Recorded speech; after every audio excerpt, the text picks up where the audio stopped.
ముండ కత్తి పెట్టాను, ఏదో ముండ కత్తి పెట్టలు.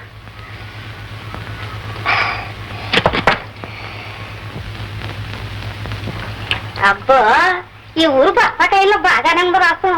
మా ఊరు బత్తాకాయలు అసలు ఏమి ఉండదమ్మాయా. 4 చెక్కలకే గలాసు నిండిపోయింది. మా ఊరు చెక్కలైతే అసలు రాసమే రాదమ్మాయా.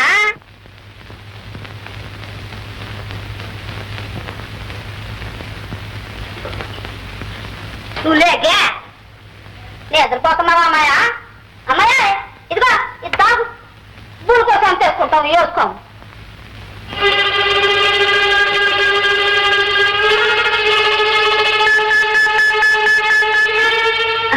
నువ్వు వెళ్ళాడుకోమ్మా.